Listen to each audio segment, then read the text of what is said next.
नमस्कार. हस्तीस कोकणी किचनमध्ये तुमचं पुन्हा एकदा मनपूर्वक स्वागत. आज आपण कोको मिल्क रेसिपी करत आहोत. तर त्यासाठी आपल्याला इथे अर्धा लिटर दूध घ्यायचं आहे आणि 3 मोठे चमचे कोको पावडर घ्यायचे. आता आपण हे दूध गरम करायला ठेवूया. सुरुवातीला गॅसची आच मोठी ठेवा आणि चमच्याने एकसारखं असं फिरवत राहा. आता इथे दूध थोडंफार गरम होत आलं आहे, तेव्हा गॅसची आच कमी करायची आणि आता थोडंसं दूध काढून घ्यायचं आहे.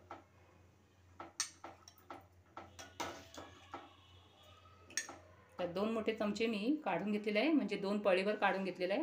आणि ही आपण कोको पावडर जी घेतलेली आहे ती यामध्ये टाकायची आणि मिक्स करून घ्यायचे. तर आता कोको पावडर छान दुधामध्ये मिक्स झालेली आहे. आता ही थोडी थोडी करत दुधामध्ये टाकूया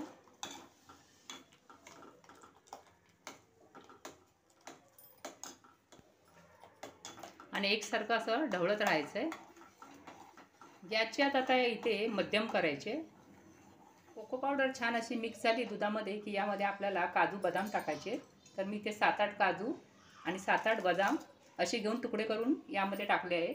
तुम्हाला यापेक्षा जर जास्त काजू बदाम टाकायचे असतील टाकले तरी चालतील, तुमच्या आवडीप्रमाणे कितीही टाका. आता इथे दुधाला एक मोठी उकळ आलेली आहे, तेव्हा गॅस कमी करा आणि यामध्ये तुमच्या आवडीप्रमाणे साखर घाला. मी इथे 3-4 मोठे चमचे साखर घातले आहे आणि परत एकदा छान असं ढवळत राहायचं आहे जोपर्यंत साखर चांगली त्या दुधामध्ये विरघळत नाही तोपर्यंत ढवळत राहायचं आहे. तर साखरही चांगली विरघळली आहे. गॅस बंद करूया आणि हे दूध ग्लासामध्ये ओतूया.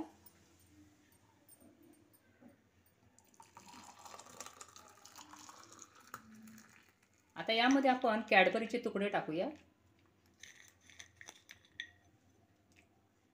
तर आपली कोको मिल्क रेसिपी तयार आहे. तुम्हाला ही रेसिपी पाहताना कशी वाटली मला कमेंटमध्ये नक्की सांगा. व्हिडिओ आवडला असेल तर लाईक, शेअर आणि सबस्क्राईब करायला विसरू नका. धन्यवाद.